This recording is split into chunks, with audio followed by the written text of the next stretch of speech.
kasih kepada Bapak Daniel Firmansyah Sterat. Maka dari itu sebelum kita memulai acara kita, marilah kita saya akan berpantun dulu ya sebentar. Ke lapangan mengembala keledai, bawa unta ke tengah gurun. Sebelum acara kita mulai, izinkan saya membawa pantun. Belajar dengan guru matematika. Setelah itu pulang ke rumah. Sebelum acara kita buka, mari bersama ucapkan Bismillah. Bismillahirrahmanirrahim. Oke. Pada acara kali ini kita pertama kali dengan rundown-nya itu kita akan ada pengarahan dari Wakil Ketua kita, Bu Devi. Nanti akan ada juga pengarahan tentang PKL itu dari Mem Shelly ya, Ketua Prodi kita. Dan nanti kita akan mendengar juga pengarahan dari Pak Daniel tentang kompetensi-kompetensi apa saja yang mahasiswa perlukan untuk dapat lulus dengan PKL, lulus PKL 2 dan PKL 3. Nah, maka saya tidak akan menunda lagi waktunya. Saya ingin mempercepat waktu juga, dan teman-teman pasti pada sibuk juga semuanya, dan juga pasti bakal ada kelas dan sebagainya. Maka dari itu, pertama-tama saya akan memberikan pengarahan kepada saya akan memberikan waktu kepada Ibu Devi Purnamasari, SPSI MKM, untuk melakukan pengarahan kepada teman-teman semuanya. Ibu Devi, saya persilakan.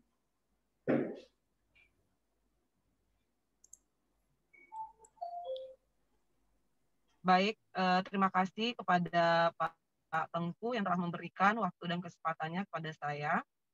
Assalamualaikum warahmatullahi wabarakatuh. Waalaikumsalam warahmatullahi wabarakatuh. Sebelumnya saya minta maaf karena pertemuan pada hari ini saya laksanakan di mobil dan di jalan, tetapi saya udah berhenti nih. Jadi nggak sambil nyetir, saya berhenti di parkiran depan ruko orang supaya bisa memberikan pengarahan kepada mahasiswa dan mahasiswi yang akan melaksanakan PKL di rumah sakit.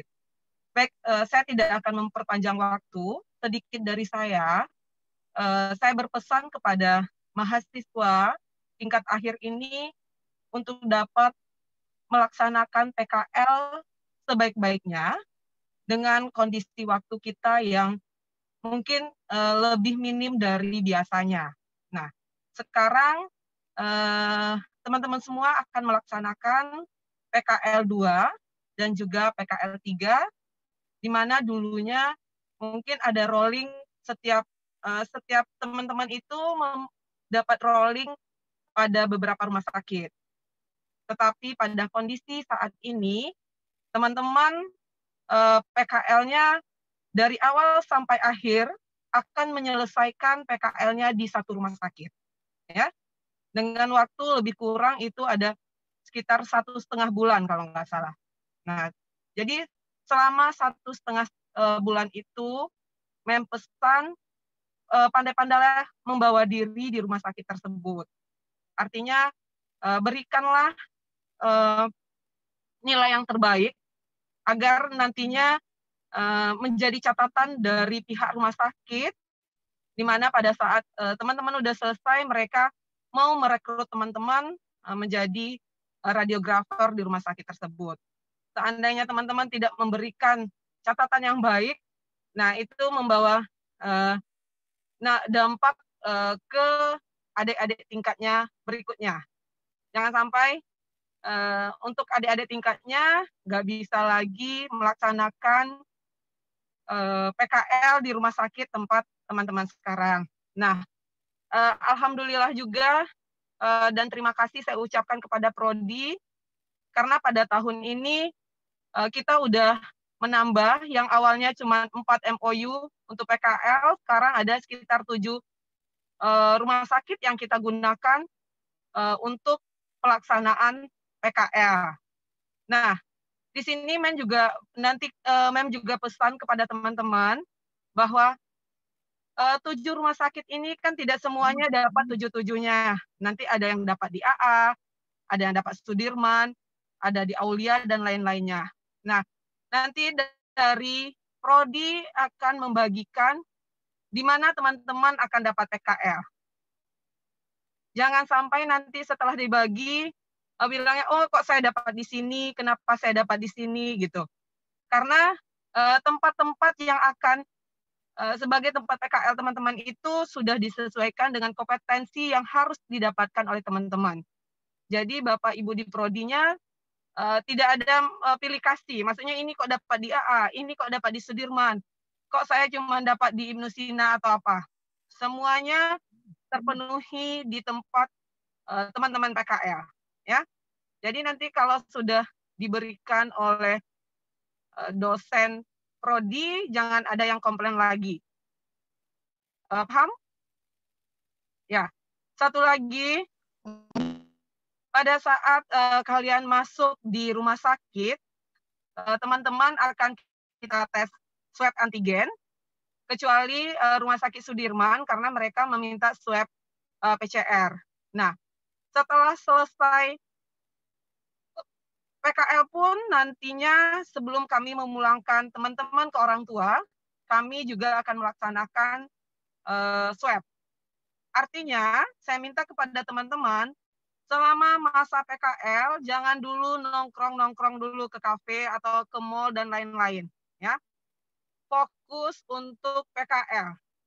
Takutnya teman-teman terpapar dari tempat yang lain, tetapi nanti menyangka, berprasangka bahwa saya terpapar di rumah sakit. Padahal teman-teman entah kemana.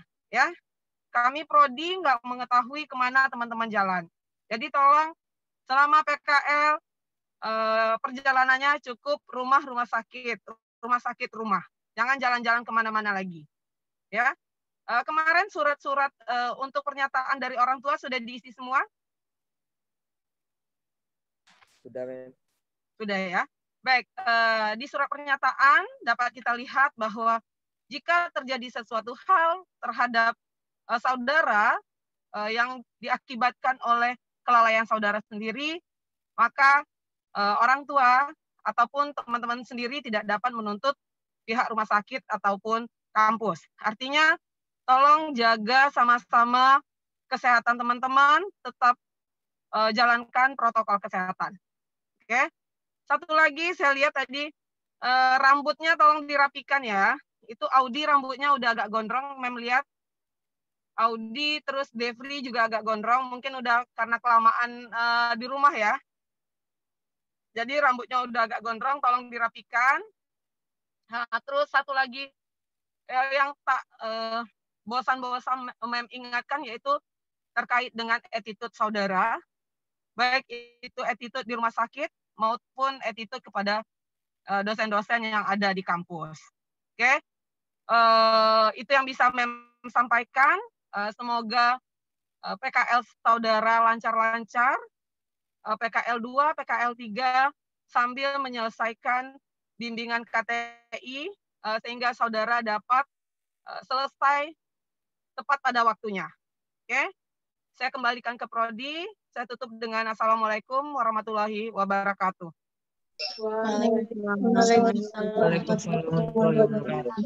Terima kasih kepada Wakil Ketua 1 Ibu Devi Pramasari SPSI MKM. Selanjutnya saya akan berikan waktu kepada Mem Shelly untuk menjelaskan tentang PKL. Namun sebelum itu saya akan menjelaskan terlebih dahulu. Tadi Mem Devi menyatakan kalau kita ada surat ini ya, surat pernyataan ya dari orang tua. Nah, mungkin ini ada pembaruan dari negara. Di surat pemberitahuan, di surat pernyataan itu kan masih materi 6.000 ya. Nah, mungkin teman-teman mungkin udah ada yang tahu dan juga ada yang belum tahu. Sekarang materi 6.000 untuk surat pernyataan sudah tidak berlaku lagi. Maka dari itu diganti materi 6.000 menjadi materi 9.000 atau materi 12.000 yang punya nilai 10.000. Oke? Oke, teman-teman ya. Nah, maka dari itu nanti tolong diperhatikan. Berarti nanti dalam surat pernyataan itu bukan ini lagi ya, bukan ya. Dan itu udah dua rangkap itu teman-teman harus punya 2 rangkap surat pernyataan dan tidak menggunakan materi 6.000 tapi menggunakan materi 9.000 atau materi 12.000. Itu tergantung teman-teman yang mau 9.000 atau 12.000. Nanti coba pergi kantor pos dan coba tanya bagaimana sih untuk mendapatkan materai 6.000, materai 9.000 dan juga materai 12.000. Yang sebenarnya dalam peraturan pemerintah sekarang itu setiap transaksi itu materai 10.000 dan materai 6.000, materai 3.000 tidak berlaku lagi. Nah, cuman materai 10.000 masih belum boleh diedarkan. Maka dari itu nanti ada cara-cara bagaimana untuk membuat materai itu menjadi dokumen yang sah dengan materai 6.000 dan materai 3.000 yang dikombinasikan. Oke, maka itu saya tidak mau menunda lagi. Saya serahkan kepada Mem Shelly selaku Ketua Prodi kita. Mem Shelly Angela, MTR Kes, waktu dipersilakan untuk Mem. Silakan Mem. Pak TM, saya izin keluar dulu ya karena saya dalam perjalanan. Ya, baik Bu. Terima kasih banyak ya Bu. Hati-hati di jalan Oke, Bu. ya, selamat. Makasih Bu Devi. Terima kasih, Mem. Baik, terima kasih. Ini Mem lanjutkan ya. Assalamualaikum warahmatullahi wabarakatuh. Waalaikumsalam warahmatullahi wabarakatuh. Selamat pagi teman-teman semua. Semoga anak Mem semuanya dalam keadaan sehat walafiat ya. Jadi besok kalau pas swab hasilnya non reaktif semua, jadi teman-teman semua bisa melaksanakan PKL di 2 periode ini. Nah, sebelumnya juga dari Mem atas nama Prodi minta maaf terjadi keterlambatan pelaksanaan PKL 2 dan 3 yang harusnya udah kalian selesaikan di semester lalu. Sama-sama kita ketahui memang hal ini terjadi karena adanya ya virus, jadi semua kegiatan terhenti dan tidak bisa dilaksanakan kembali. Namun sekarang udah mulai beberapa kegiatan baik secara di luar maupun kegiatan perkuliahan di beberapa institusi sudah mulai boleh dilaksanakan. Contoh seperti PKL ini bukan tidak bisa, maksud saya tidak bisa dilaksanakan secara daring, namun ini kan namanya juga D3, jadi lulusan kita ini vokasi, artinya memang teman-teman semua dituntut harus pandai dan harus bisa dari kompetensi tentang radiologi, makanya untuk PKL tetap harus dilaksanakan. Namun PKL di sini kami tidak ingin membuat kerugian di kalian, makanya untuk PKL 2 dan 3 digabungkan. Jadi untuk kompetensi tetap sesuai dari panduan PKL 2 dan 3 tersebut. Nah, di sini juga dari Prodi sudah mengembangkan bahwa ada sedikit tambahan kompetensi bahwa kita sudah mulai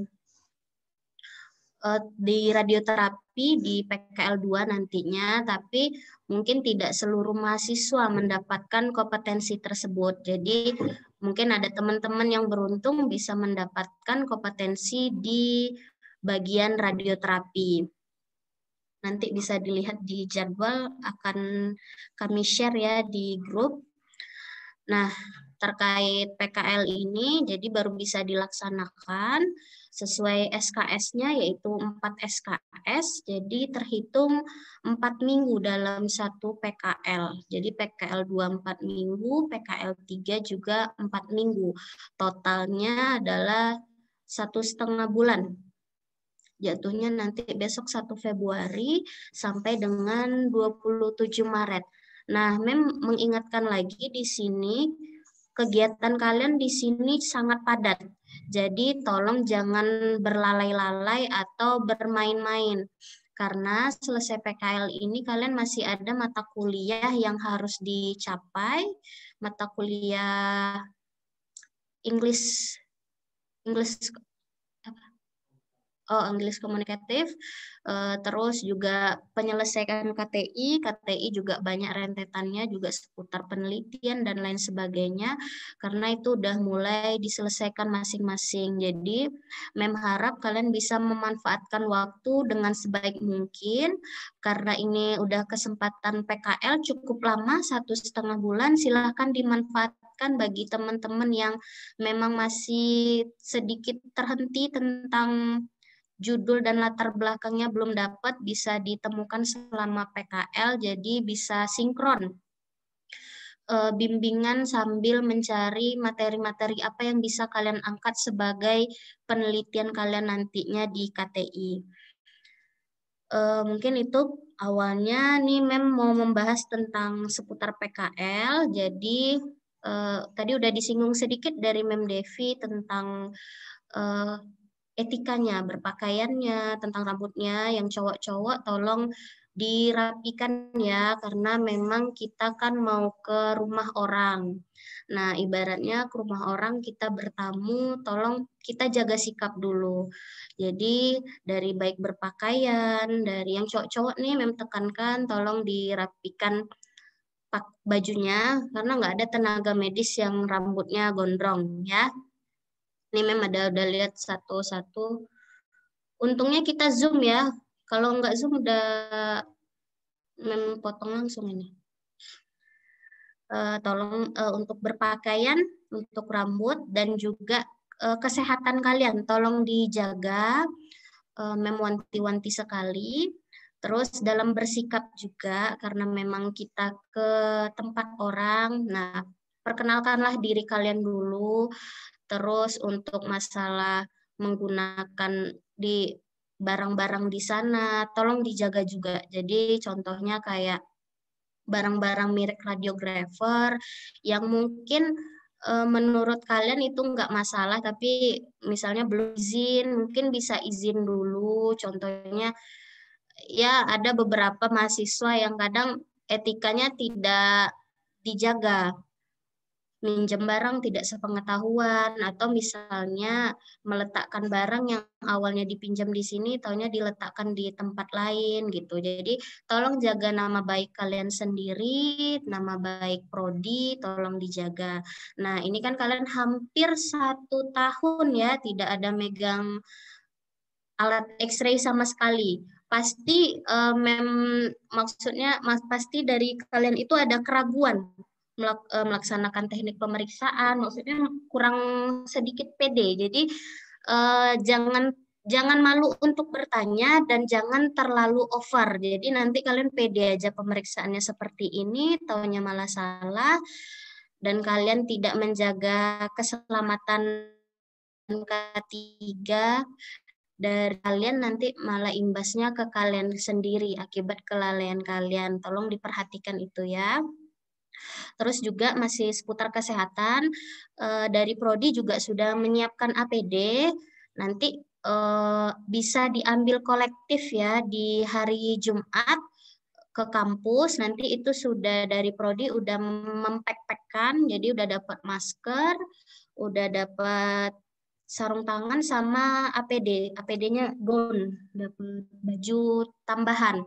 Jadi itu nanti yang kalian pakai pas di rumah sakit ya. Jadi dilampisi baju PKL-nya dilampisi dengan gown tersebut. Nah, silakan ambil di hari Jumat per grup. Nanti di jadwalnya akan saya share di Prodi, di grup kalian. Di situ kalian bisa ngambil, bisa lihat grupnya siapa aja di rumah sakit untuk pengambilan APD. Nah, yang perlu Mem ingatkan sekali lagi, tolong dibawa hand sanitizer. Jadi hand sanitizer dibawa kemana-mana. Jadi itu kan memang udah keperluan pribadi ya, jangan sampai ditinggal. Kalau bisa kayak gelas, kayak mukena, sarung itu sajadah, tolong dibawa masing-masing aja, jangan pinjam-pinjam. Pemakaian pribadi aja tolong sediakan masing-masing. Jadi kita yang safety sendiri gitu. Jadi tolong diperhatikan kesehatannya sama barang pribadi yang harus disiapkan ya.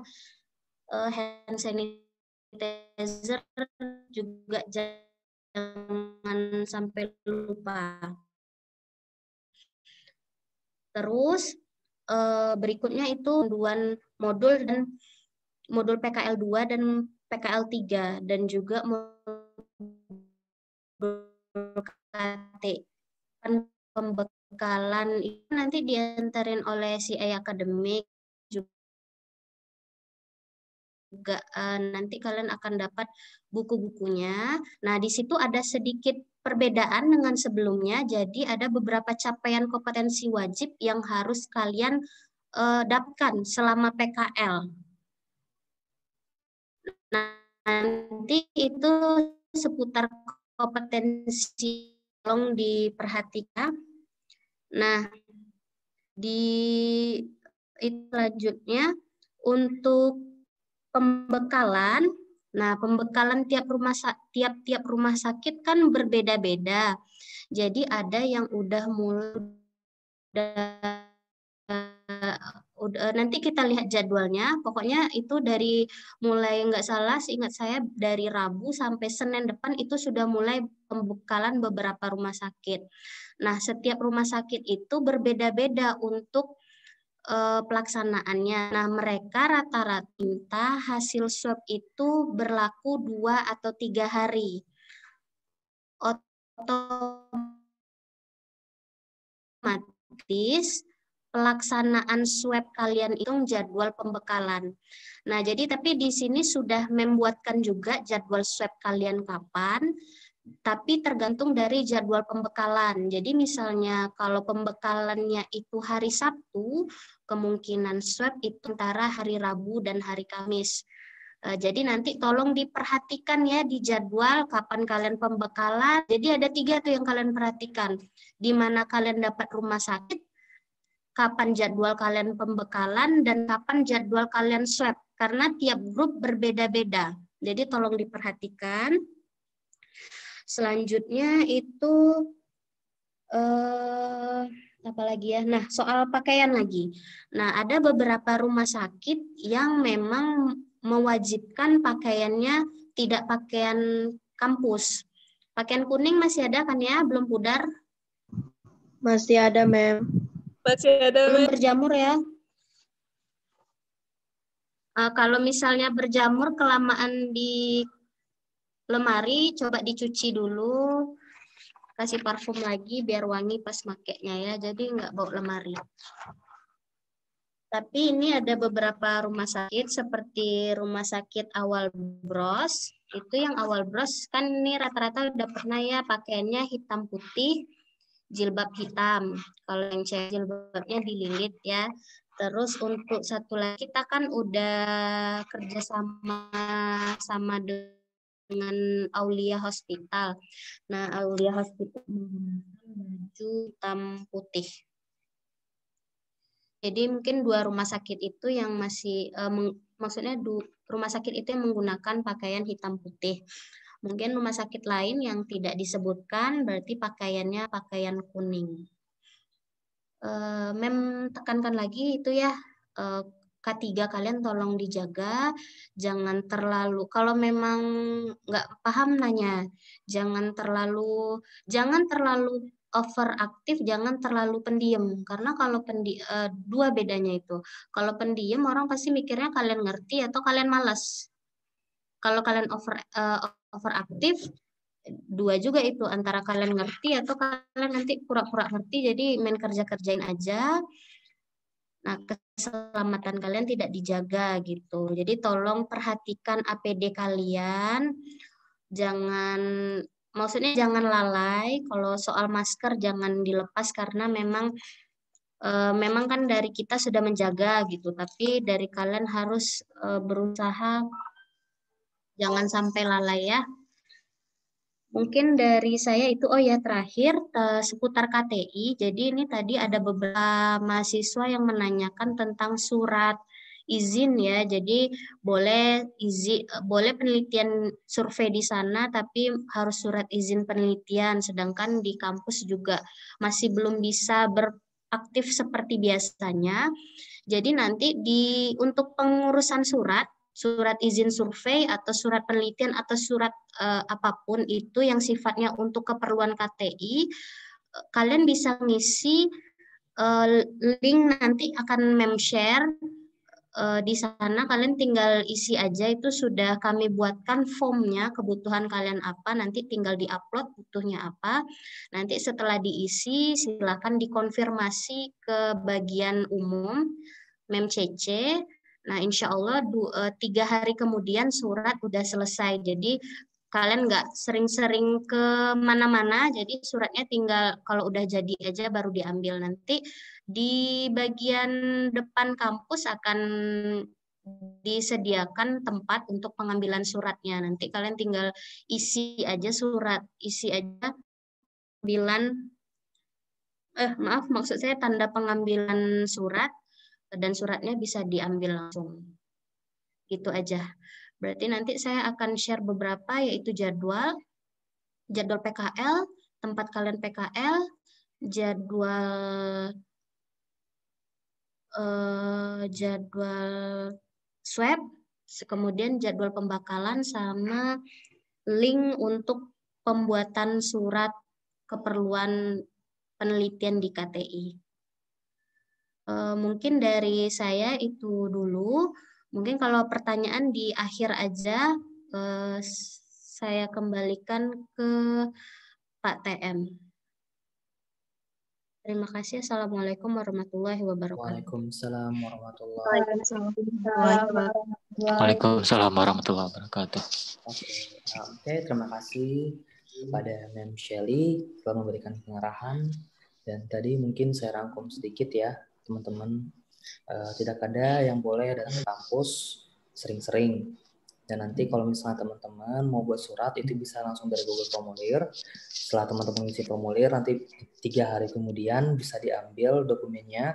Atau kalau misalnya masih ragu udah siap atau belum, mungkin bisa menghubungi pihak bagian umum, yaitu adalah MemCC, kepada teman-teman. Dan juga satu lagi juga pesan dari Mem Shelly tadi saya sampaikan aja, teman-teman jangan terlalu over dalam pekerjaannya, dan juga jangan terlalu malas. Itu aja ya kira-kira. Dan jaga kesehatan masing-masing. Kalau bisa diperhatikan dalam melakukan pekerjaannya, apakah teman-teman itu sedang melakukan pemeriksaan dengan pasien yang seperti apa. Nanti tahu-tahunya ternyata teman-teman melakukan pemeriksaan dengan pasien COVID gitu kan, dan teman-teman juga harus tahu apa-apa aja APD yang harus teman-teman gunakan pada saat melakukan pemeriksaan ataupun pada saat melakukan PKL nanti. Oke, terima kasih kepada Mem Shelly sekali. Dan juga saya akan memberikan waktu juga untuk Pak Daniel Hulmansyah untuk dapat menjelaskan tentang kompetensi-kompetensi apa saja yang teman-teman wajib harus lakukan pada saat melakukan PKL di lahan PKL kita. Nah, maka dari itu saya serahkan waktu kepada Pak Daniel Hulmansyah STRAT sekarang juga. Pak Daniel, dipersilakan. Oke, terima kasih Pak TM. Bismillahirrahmanirrahim. Assalamualaikum warahmatullahi wabarakatuh. Waalaikumsalam warahmatullahi warahmatullahi wabarakatuh. Alhamdulillahirabbil alamin. Bersyukur kepada Allah dan berselawat kepada Nabi. Allahumma shalli ala sayyidina Muhammad wa ala sayyidina Muhammad.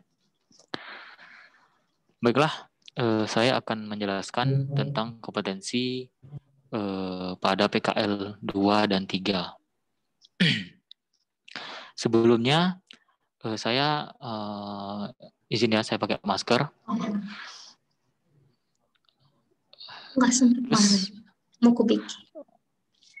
Tadi juga udah dijelaskan oleh Mem Depi sama Mem Shelly untuk peraturan-peraturannya dan protokol kesehatannya juga tolong diingatkan, tolong dipatuhi untuk protokol kesehatannya, itu untuk kesehatan kita bersama juga gitu. Baiklah, saya mulai aja. Oke, untuk PKL 2 yang semestinya kita laksanakan pada tahun kemarin ya, 2020, karena ada wabah, ada pandemi, jadi kita tunda, kita lakukan pada tahun ini serentak dilakukan PKL 2 dan PKL 3 gitu. Jadi ini waktu PKL dimulai tanggal 1 Februari sampai 27 Maret itu ya. Itu salah ketik saya. 27 Maret. Jadi kita dilakukan untuk itu terdapat 8 minggu. Ada 8 minggu. Minggu 1 sampai 4 itu adalah untuk media kontras. Sedangkan untuk 4 minggu selanjutnya itu adalah CT scan. Kompetensinya itu CT scan. Nah, ini untuk kompetensi PKL 2. Itu tadi yang saya sebutkan konvensional, non kontras dan kontras. Tapi lebih ke kontras. Sedangkan non kontras kan kemarin PKL 1 udah mendalami juga semuanya ya. Dan ini lebih ke kontras. Nah, ini ada pemeriksaan wajib, kompetensi wajib yang harus teman-teman laksanakan, yaitu tentang pemeriksaan kontras. Terus yang kedua kita ada radioterapi. Jadi kita udah udah bisa masuk ke radioterapi, yaitu radioterapi ini ada di Rumah Sakit Arifin Ahmad dan Rumah Sakit Albers Pekanbaru atau Sudirman. Teman-teman, sebagian teman-teman udah pernah ke sana juga ya. Di rumah sakit instalasi radioterapi RSAB Sudirman. Nah, jadi kita juga ada di sana nanti. Kayak untuk kompetensinya itu nanti kompetensinya itu next eventually itu nanti ada pencapaian pembelajarannya, yaitu pertama sikap udah ini ya, maksudnya itu udah dijelaskan juga pada saat PKL 1 kemarin, udah juga dijelaskan tadi. Mem Seli juga udah mau panjang lebar saya kira itu untuk masalah sikap dan attitude dan perilaku pada saat kita PKL, pada saat kita berada di rumah sakit, kita berada di instalasi radiologi, kita berinteraksi dengan teman radiografer di sana. Jadi sikap tolong tolong diperbaiki lagi jika ada catatan-catatan pada saat PKL pertama kemarin. Terus kedua, penguasaan. Itu tadi ya kompetensinya, yaitu tentang kontras dan non kontras. Nah, lebih ditekankan itu adalah kontras. Jadi penguasaan tentang prosedur pemeriksaan kontras, nah itu tolong diperhatikan juga. Terus pengetahuan ini tentang kasus-kasus dengan pemeriksaan kontras dan non kontras, menguasai pengetahuan prosedur pemeriksaan, teknik radioterapi. Nah, jadi untuk kasus-kasus ini, jadi teman-teman pada saat pemeriksaan itu tolong dilihat klinisnya. Klinisnya itu sangat diperhatikan pada saat kita memeriksa pasien. Nah, itu sangat penting karena nanti apalagi pada saat masa pandemi seperti ini, masa-masa COVID-19 ini sedang melunjak kasusnya, jadi tolong diperhatikan. Sebelum melakukan pemeriksaan, tolong diperhatikan lagi klinisnya. Ini kasusnya apa. Jadi jangan sampai karena kelalaian kalian, karena teledor kalian, jadi berimbas pada hal-hal yang tidak kita inginkan. Gitu. Kita nggak mau ya, maksudnya yang jelek itu kan kita semuanya nggak mau. Gitu. Tapi tolong diperhatikan untuk antisipasinya. Terus keterampilan khusus. Nah ini ada keterampilan khusus. Tadi yang saya jelaskan juga. Apa keterampilan khususnya? Yaitu pemeriksaan tentang media kontras dan radioterapi gitu. Jadi itu untuk pengetahuan dan keterampilan khususnya untuk PKL 2 ini. Oke, lanjut. Ini mata kuliah yang dilakukan pada saat PKL 2 ini adalah pada saat kita pelajarannya TR tentang kontras gitu. Nah, ini untuk form-form penilaiannya. Tadi Mem Seli juga jelaskan tentang kompetensi wajib. Nah, ada di ini sebenarnya ada di modul ya, modul PKL. Nanti setiap mahasiswa mendapatkan modul PKL, dan di modul PKL terdapat kompetensi-kompetensi yang harus teman-teman isi dan teman-teman laksanakan. Khusus untuk yang PKL 2 ini, teman-teman melakukan pemeriksaan media kontras, sedangkan yang ini seperti radio TR kranio, mastoid, ini kan udah teman-teman lakukan pada saat PKL pertama kemarin. Gitu. Oke, next. Untuk yang media kontras lebih ke ini ya, seperti Colin in Love. Nah, ini kan ada yang bintang-bintang. Nah, bintang itu tandanya wajib, kompetensi yang wajib teman-teman laksanakan, seperti appendikogram, BNO IPP, seperti itu. Dan di setiap rumah sakit sih berbeda-beda ya. Ada yang dapat cistografi, ada yang uretrografi. Nah, jadi itu silakan aja diisi. Kalau misalkan teman-teman yang ngerjain uretrografi misalkan, uretrocistografi, jadi silakan diisi saja. Gitu. Oke, next.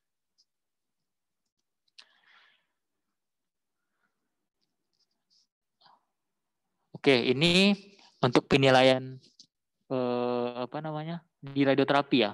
Penilaian jadi di radioterapi. Nah, ini poin-poinnya yang teman-teman perhatikan. Untuk teknik radioterapi, nasofaring misalnya, laring, kanker paru, seperti apa nanti ininya pemeriksaannya. Nah, jadi tolong diisi nanti untuk radioterapi.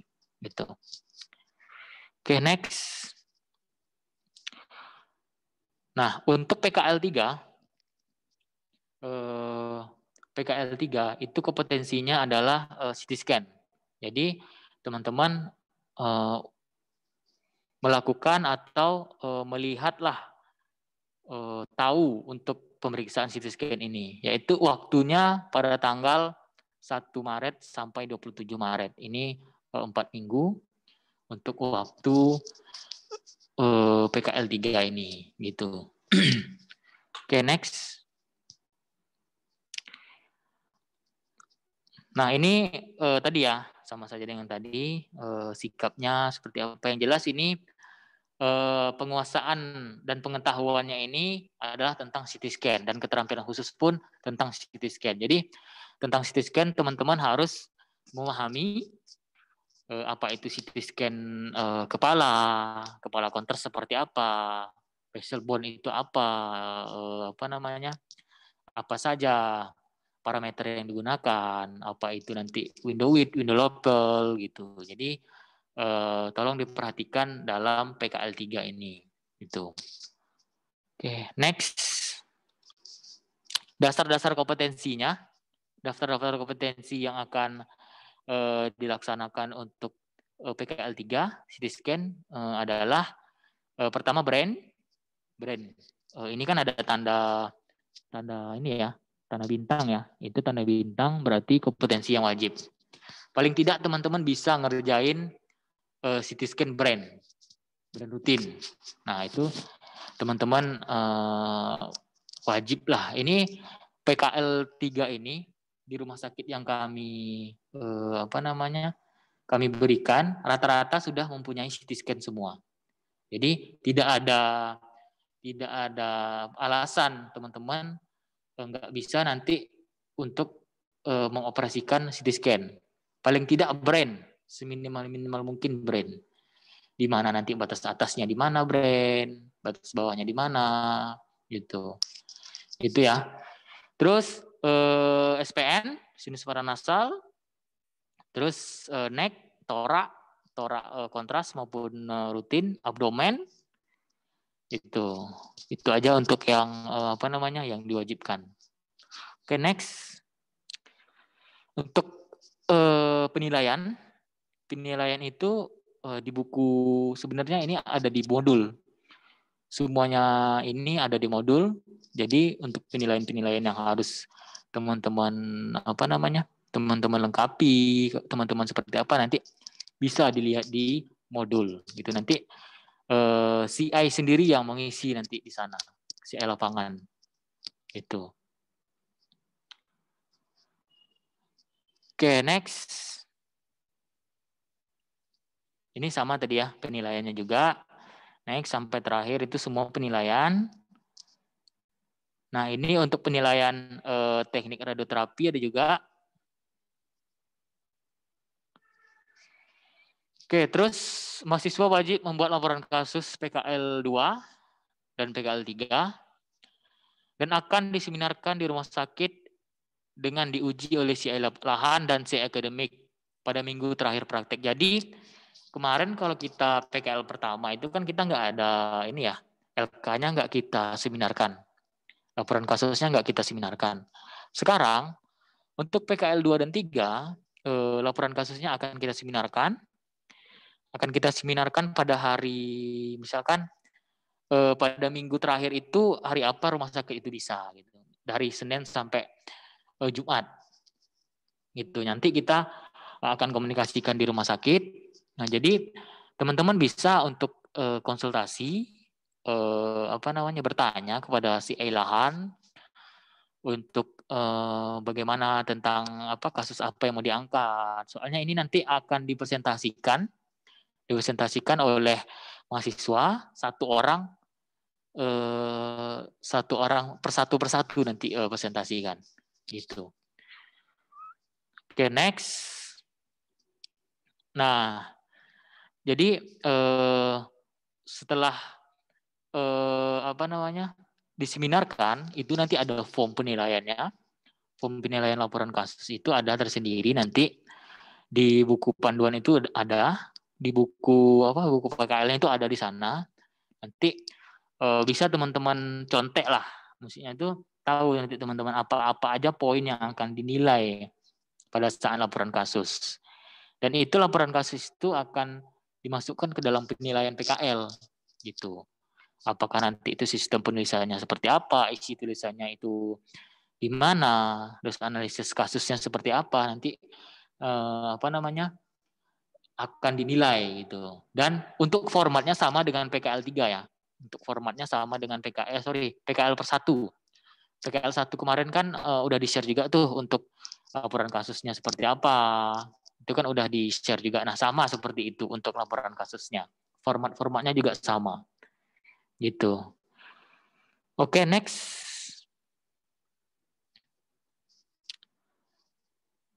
Oke, next ini tadi ya yang saya jelaskan untuk form penilaiannya. Next. Oke, ini form penilaian untuk CI lahannya itu juga ada. Nanti diisi oleh CI lahannya seperti apa. Terus next itu absensi.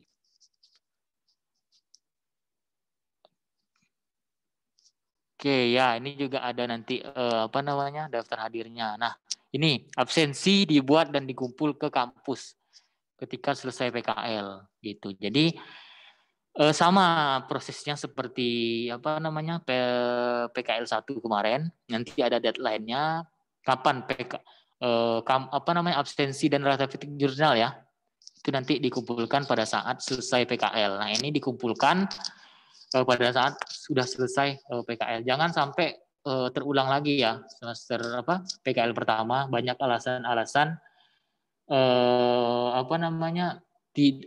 sampai tidak terkumpulnya absensi dan ratifikat jurnalnya gitu. Jadi mulai dari sekarang, mulai dari PKL dimulai juga untuk membuat absensi dan ratifikat jurnalnya. Jangan pada saat akhir-akhir injury time itu dibikin. Nah, jadi banyak yang tidak terkumpul gitu. Oke, next. Ini ratifikat jurnalnya. Oke, ini ratifikat jurnal untuk nanti berbeda ya untuk radioterapi itu beda ratifikat jurnalnya. Ini untuk CT scan juga beda nanti ratifikat jurnalnya. Gitu.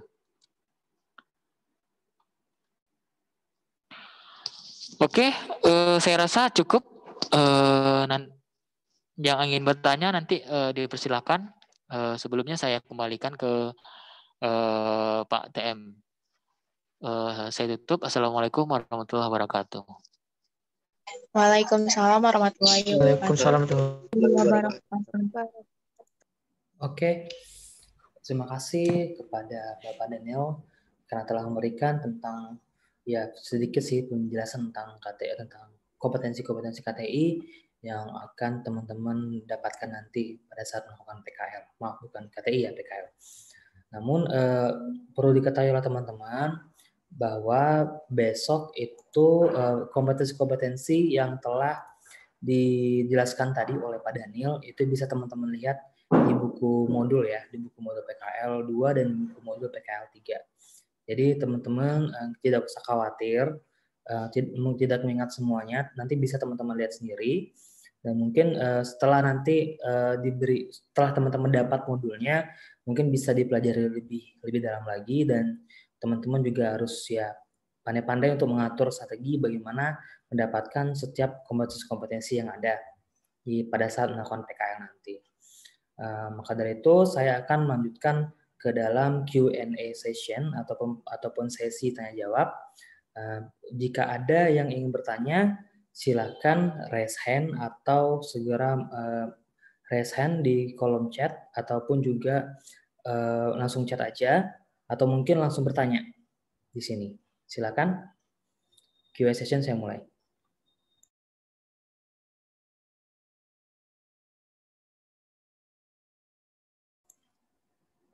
Teman-teman ada yang ingin bertanya?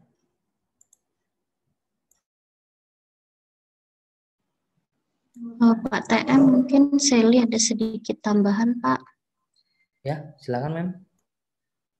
Ini untuk mahasiswa tadi Mem lupa menyampaikan kalau surat izinnya itu kan 2 rangkap.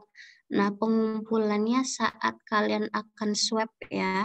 Jadi pas swab itu nanti ada pendamping, mungkin ada dosen nanti standby di sana. Nah, kalian bisa kumpulkan di sana atau kolektif 1 orang saat kalian mau swab ya. Terus yang dijelaskan Pak Daniel tadi sedikit ada mem tambahan. Kalian kan itu ada 2 kompetensi, artinya 2 kali ujian.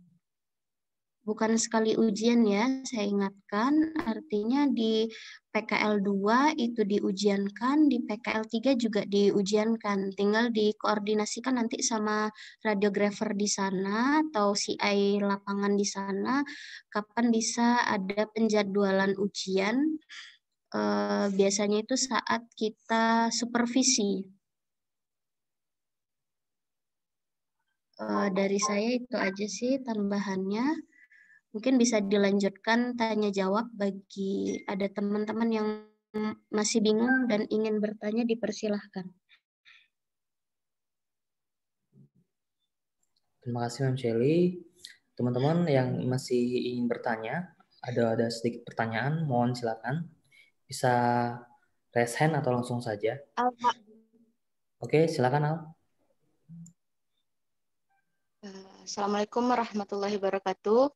Waalaikumsalam. Waalaikumsalam warahmatullahi wabarakatuh.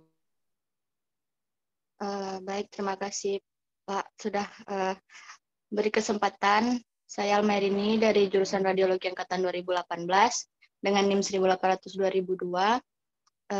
Ini menyinggung tentang swab tadi nih Pak. Itu prosedurnya bagaimana ya Pak tentang swab itu, dan apakah memang harus di swab, boleh tidak di swab saat Pak? Soalnya ada juga yang takut-takut gitu Pak untuk swab itu.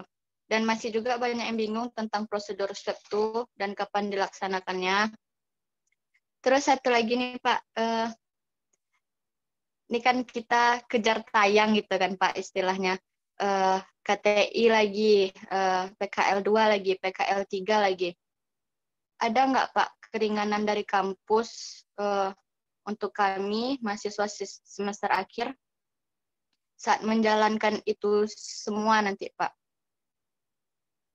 Terima kasih Pak. Assalamualaikum warahmatullahi wabarakatuh. Waalaikumsalam warahmatullahi wabarakatuh. Oke, terima kasih kepada Almerini ya. Pertanyaannya tadi yang pertama tentang prosedur swab ya, kapan jadwalnya dan sebagainya.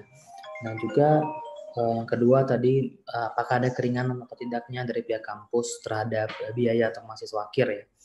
Nah, untuk pertanyaan ini saya akan serahkan kepada Mbak Shelly. Kepada Mbak Shelly saya persilakan. Terima kasih.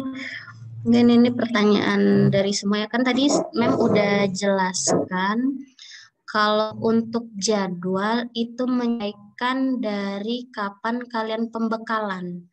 Kapan kalian pembekalan itu menyesuaikan rumah sakit mana yang akan kalian dapat nantinya. Karena dari seluruh rumah sakit pembekalannya beda-beda. Rata-rata itu ada yang mulai dari Kamis, Jumat, atau Sabtu. Nah, setiap rumah sakit rata-rata itu mewajibkan harus swab. Artinya apa? Kalian di screening dulu. Kampus juga tidak mau menerima, makanya tadi di awal Mem sampaikan, Mem semoga kita semua dalam keadaan sehat, semoga hasil screeningnya non-reaktif dan negatif semuanya. Karena otomatis kalau seandainya hasil swab kalian itu positif, kalian udah pasti nggak bisa PKL gitu. Jadi semua tergantung dari hasil swab kalian. Kalau hasil swab kalian positif, kalian udah nggak bisa PKL. Kalian berarti kan harus isolasi. Itu yang pertama. Kalau untuk swabnya kita di RS Sudirman, nah tanggalnya menyesuaikan karena setiap rumah sakit kan syaratnya rata-rata hasil swab itu berlaku 2-3 hari. Artinya 2-3 hari tiap kelompok ini pasti beda-beda gitu. Makanya nanti saya share, nggak Mem tampilkan di sini takutnya lupa, nanti saya share di grup. Kalau untuk keringanan mungkin itu yang kemarin kan juga surat edaran sudah disampaikan bahwa mungkin pembayarannya bertahap.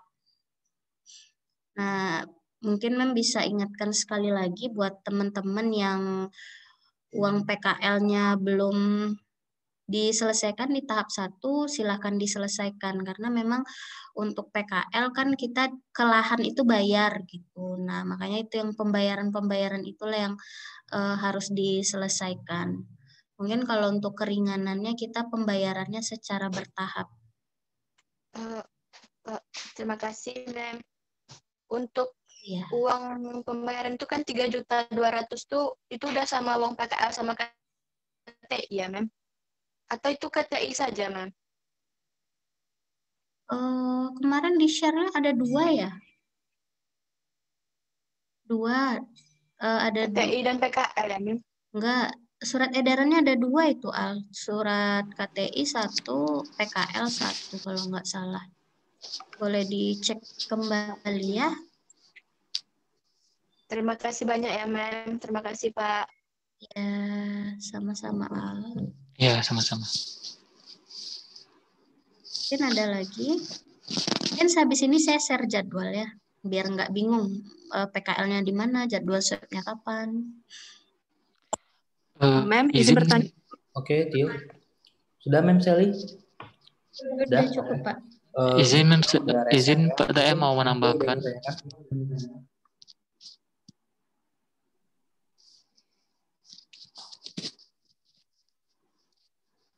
Silakan, Tio. Pak Daniel ada yang mau menambahkan, Pak Daniel? Ya, sedikit saya mau tambahkan masalah prosedur swab tadi ya, Almarini ya. Almarini mau tanyakan Ya, tentang prosedur swab. Oke. Untuk prosedur swab ini sedikit saya tambahkan. Nanti keluar jadwal. Nanti keluar jadwal dari kami akan mengeluarkan jadwal swab. Misalkan untuk rumah sakit Awal Bros Sudirman misalkan. Hari ini untuk Rumah Sakit Awal Sudirman, siapa-siapa aja orangnya nanti akan kami keluarkan. Nah, nanti akan kami dampingi dari Prodi, mungkin saya, mungkin Pak TM, atau Mem Seli, atau Mem Au, nanti akan mendampingi Nanti teman-teman tolong disiapkan KTP, fotokopi KTP dan KTM. Nah, jadi nanti kita ke sana tinggal nyerahin administrasinya dan kita tunggu pemanggilan dan proses swab-nya. Jadi bukan teman-teman aja yang swab, kami dari pihak prodi juga akan swab. Mungkin tidak mungkin tidak bareng sama kalian, mungkin beda tanggal. Kami akan swab juga. Malahan kami swab PCR gitu. Jadi teman-teman kan ini ada yang beberapa yang PCR, ada yang antigen gitu. Jadi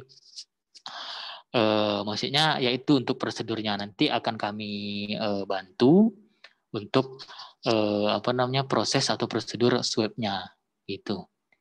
Itu terima kasih Pak TM untuk tambahan dari saya. Terima kasih.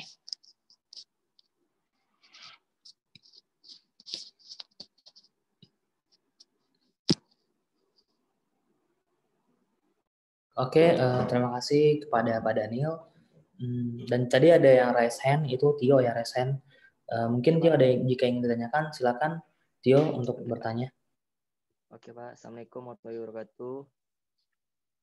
Saya ingin bertanya nih Pak, ini kan nanti kita ada membuat laporan kasus lagi nih Pak untuk PKL 2 dan PKL 3. Itu alurnya masih sama seperti yang PKL 1 Pak? Dengan laporan membuatnya, mencari kasusnya, pemeriksaan itu beda dari teori yang kita pelajari Pak?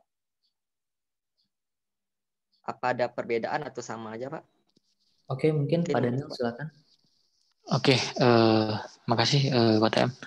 Ya Tio, sama dengan kayak kemarin kita PKL 1 kemarin sama. Kan kasus kasus itu kan laporan kasus itu kan kita mencari atau membandingkan yang di teori dan di lapangan. Ya sama semuanya dengan yang kemarin itu Tio. Cuman kemarin itu kan ada beberapa teman-teman yang bikin maksudnya itu ya sesuai dengan teori karena salah satu alasannya kemarin kan kalian di 4 rumah sakit ya kemarinnya. Jadi dan teman-teman pun banyak di sana. Jadi di satu rumah sakit itu bisa sama lah untuk kasus-kasusnya dan sedikit untuk kasus-kasus yang ditemui. Jadi sekarang ini kan udah nyebar nih, ada beberapa rumah sakit selain rumah sakit Albers Group. Nah jadi di situ bisa teman-teman tanya tanya sama radiografernya di sana apa yang perlu diangkat untuk menjadi studi kasus gitu.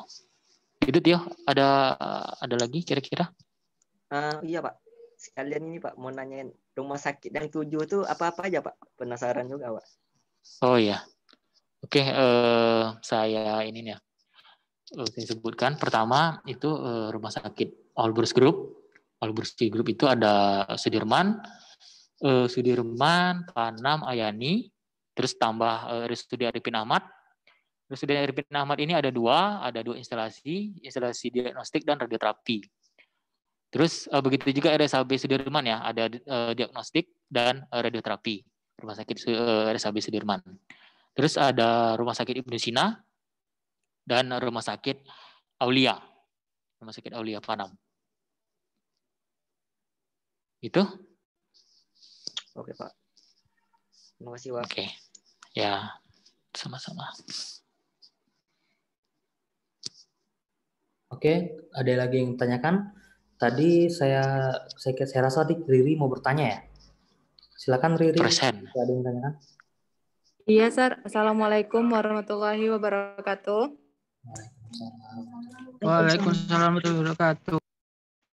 Izin bertanya sama Riri mau nanya terkait masalah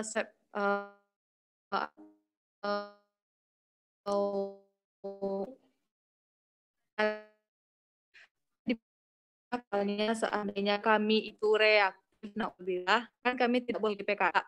Nah, jadi gimana untuk PKL kami 2 dan 3? Karena kan gini Pak, misalnya masa pengobatan kami itu bisa kurang dari 14 hari, kan sia-sia Pak rasanya untuk 1 bulan lebih kami kalau memang kami tidak bisa PKL penuh. Nah, jadi bagaimana Mana solusinya, Pak? Ini kan untuk antisipasi saja gitu kan, Pak. Soalnya kan kita nggak tahu nih hasil tes itu bisa positif atau negatif gitu, Pak. Terima kasih, Pak. Assalamualaikum. Assalamualaikum warahmatullahi wabarakatuh. Terima kasih kepada Riri karena pertanyaan tentang swab ya kalau positif tadi. Nah, mungkin pertanyaan ini bisa dibantu jawab oleh Mem Shelly. Silakan pada Mem Shelly. Baik, terima kasih Pak TM. Ya, terima kasih ya Riri. Semoga itu kita terhindari semua lah ya siswa MEM. Semoga mahasiswa MEM bisa PKL dari PKL 2 dan 3 selesai tepat waktu, dimulai tepat waktu, dan diakhiri tepat waktu juga. Nah, MEM juga mewanti-wanti juga nih sebelumnya, tolong dari sekarang jangan banyak beraktivitas berkerumun di tempat orang ramai, jaga aktivitas, banyak minum suplemen, banyak minum air putih, juga makannya yang sehat. Jadi bisa jaga stamina. Ya kalau seandainya ada kemungkinan seperti itu, dari pihak kampus akan memfokuskan untuk pengobatan dulu. Otomatis kan kalau sifatnya dapatnya antigen, kalian kan akan diarahkan disuruh PCR. Nah, hasilnya positif atau negatif. Nah, biasanya kan kalau seandainya positif itu lihat lagi gejalanya. Ada yang bisa dirawat rumah sakit kan, ada juga yang rawat mandiri di rumah. Nah, mungkin kalau untuk bisa PKL kali ya harus bahwa hasil kalian itu udah bersih. Nah, ketika biasanya itu kan masa inkubasinya 14 hari bisa di-swab kembali. Nah, setelah hasil kalian udah negatif, baru bisa PKL kembali. Ya, kerugiannya itu otomatis PKL kalian mundur, tertunda pasti 1 bulan. Nah, artinya kalian yang keteteran. Berarti nanti kalau untuk penjadwalan mungkin bisa dimundurkan. Untuk 1 atau 2 orang mahasiswa, mungkin rumah sakitnya itu kita desain kembali ke pihak rumah sakit gimana teknisnya kalian, apakah bisa kalian, karena bulan depan kalian kan udah mulai kuliah kembali, artinya kan kalian PKL sambil kuliah lagi gitu. Tapi kalau untuk teknisnya mungkin bisa didiskusikan kembali nanti di saat dengan rumah sakit bagaimana baiknya, tapi otomatis kalian terundur perkiraan 2 minggu lebih karena dia kan pengobatannya lebih kurang 14 hari itu kalau seandainya memang terpapar. Mungkin segitu dulu. Mungkin Riri apa ada tambahan atau yang lain? Tidak, Mem. Terima kasih, Mem. Sudah paham, Mem. Ya, Riri. Terima kasih ya, Mem. Iya, sama-sama, Riri. Terima kasih pada Mem Shelly. Jadi teman-teman diingatkan untuk menjaga kesehatannya dan menjaga dirinya. Jangan keluar rumah selama 14 hari ya sebelum nanti di swab. Reno tuh jangan keluar dari Reno di luar rumah sekarang nih. Hitam, teras tuh Pak. Oke, kalau gitu ada lagi yang ingin ditanyakan kira-kira? Pak Andre mau untuk jadwal PKL kami kapan di-share, Pak? Siapa nih nanya? Tio, Andre. Tio, Mem. Kan Mem udah bilang Tio, nanti Mem share di grup. Oh, berarti hari ini ya, Mem? Iya. Oke, Mem. Ya, Elis, silakan. Assalamualaikum warahmatullahi wabarakatuh. Waalaikumsalam warahmatullahi wabarakatuh. Elis, mungkin suaranya agak kurang kenceng nih, Elis. Agak kurang besar ya, Pak? Iya, benar. Udah besar sekarang, Pak. Soalnya pakai laptop. Coba teriak. Jangan teriak, Pak. Enggak, gini, Pak. Soal masalah praktek 2 dan 3. Tadi kan tentang media kontras dengan CT scan kan, Pak? Terus kalau misalnya dari semua media kontras sama CT scan, kan nggak semua mahasiswa nih yang ngerti sama materi, sama pelajaran yang udah dijelaskan. Nah, bagaimana tuh Pak cara mengatasinya? Sedangkan udah dijelasin pun kami nggak ngerti, apalagi turun ke lapangannya gitu loh Pak. Oh, oke. Itu aja, Elis. Ada pertanyaan lainnya? Itu aja sih Pak, soalnya itu sih kendalanya sekarang Pak. Oke. Berarti berhubungan yang mengajar media kontras ada di sini. Silakan untuk Pak Daniel sedikit tentang media kontras. Pak Daniel. Oke, terima kasih Pak TM. Oke, Elis tadi bertanya ya tentang apa namanya proses perkuliahan lah ya jatuhnya ya Elis ya. Iya, Pak. Ini gini, apa namanya kita kan tidak ada manusia itu yang sempurna, tidak ada yang apa namanya semuanya itu pintar, tidak ada juga, dan semua itu tidak pintar juga tidak ada.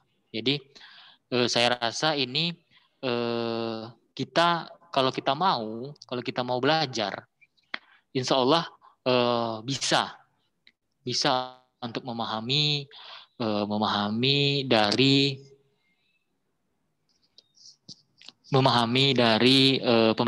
pembelajaran tersebut.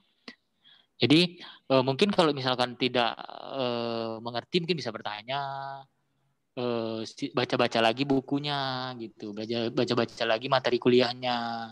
Kalau misalkan tidak mengerti untuk memasukkan media kontras, misalkan mungkin bisa kita share di YouTube gitu. Jadi sekarang sih udah banyak media-media ya. Jadi tergantung kita aja lagi untuk untuk belajarnya melalui media apa. Sedangkan untuk kasus-kasus seperti apa kan bisa kita temukan di jurnal. Dia salah nih. Gitu. Salah sebut negara. Di jurnal kan udah banyak itu untuk masalah kasus-kasus gitu. Jadi mungkin teman-teman bisa belajar di sana untuk masalah kasus-kasus yang akan ditemukan di lapangan di rumah sakit gitu. Jadi untuk di rumah sakit nanti mungkin teman-teman kan sekarang kan namanya mahasiswa jadi kan masih proses belajar. Masih ada kesempatan teman-teman untuk belajar, masih ada kesempatan untuk bertanya. Jadi pada saat PKL tersebut ya kalau misalkan bertanya, kalau tidak mengerti ya silakan bertanya. Jangan jangan sok tahu gitu. Emang sih udah belajar gitu, tapi masih kurang mengerti Pak gitu kan. Misalkan ada bertanya gitu kan beda belajar di teori dan belajar di praktik itu kan beda. Jadi mungkin teman-teman bisa mensosialisasikanlah, bersosialisasi di rumah sakit. Seperti apa pemeriksaan Call in Lob. Misalnya Call in Lob seperti apa, nanti menggunakan kontrasnya berapa cc gitu. Sedangkan di teori menggunakan sekian cc, sedangkan di lapangan itu berbeda. Nah, jadi itu silahkan aja belajar lagi ya Elis ya. Jadi untuk pada saat PKL pun kita juga belajar gitu. Dan banyak juga bertanya gitu untuk proses pembelajaran itu. Jadi jangan sampai teman-teman itu sok tahu juga lah gitu. Padahal teman-teman nggak tahu gitu. Jadi saling belajar juga dengan di rumah sakit tersebut. Itu keterangan dari saya, penjelasan dari saya, Elis. Apakah ada tambahan lagi, Elis? Gimana? Udah Pak, makasih ya Pak. Oke ya. Oke, terima kasih banyak pada Pak Daniel. Mungkin ya saya nambahkan aja sedikit. Ya benar kata Pak Daniel, kan kita lagi belajar nih, dan kita adanya PKL itu sebenarnya memang tujuannya adalah belajar dan juga teman-teman itu membiasakan diri untuk melakukan praktikum menggunakan kontras dan juga menggunakan CT scan. Karena kan di mana kita bisa belajar lebih baik itu adalah pada saat kita mempraktikannya langsung. Jadi kalau kita cuma belajar teori aja, ya mungkin kita kalau teori cepat lupanya ya. Kita cepat lupa dan juga mungkin cuma paham apa sih ini kontras, tapi kita tidak tahu bagaimana kondisi lapangannya. Nah mungkin itulah gunanya kita melakukan PKL 2 dan PKL 3. Semoga dengan kita melakukan PKL 2 dan PKL 3 ini teman-teman bisa lebih mahir dan lebih memahami tentang penggunaan kontras dan juga cara dan juga teknik radiografi atau teknik pencitraan menggunakan CT scan. Namun kalau kita melakukan pembelajaran menggunakan CT scan, kita alatnya masih belum ada, dan jika memang kita ingin melakukan CT scan, itu kita harus melakukan ini dulu ya, survei lapangan ke rumah sakit untuk CT scan. Dan ini adalah kesempatan teman-teman untuk bagaimana teman-teman mampu belajar menggunakan CT scan dan juga untuk dapat mahir dan mengerti dasar-dasar teknik penggunaan atau penggambaran menggunakan CT scan. Mungkin itu saja ya. Mungkin itu saja pertanyaan yang sesi Q&A sudah saya tutup. Pertanyaan-pertanyaan yang teman-teman sampaikan itu telah di-record juga, dan juga semoga teman-teman sudah paham semuanya terhadap PKL kita ini. Maka dari itu saya ucapkan terima kasih, dan sesi ini saya tutup beserta dengan sosialisasi PKL kita. Terima kasih kepada Bu Devi, terima kasih kepada Mem Shelly dan juga Pak Daniel, Mem Ica dan juga Mem Au. Terima kasih banyak semuanya. Dan juga terima kasih kepada teman-teman yang hadir. Semoga dengan adanya sosialisasi ini, teman-teman bisa lebih memahami tentang PKL yang akan kita laksanakan, dan juga tidak ada pertanyaan-pertanyaan yang berulang-ulang untuk kedepannya. Maka dari itu, sosialisasi saya tutup dengan Assalamualaikum warahmatullahi wabarakatuh. Waalaikumsalam warahmatullahi wabarakatuh. Assalamualaikum warahmatullahi wabarakatuh. Warahmatullahi wabarakatuh.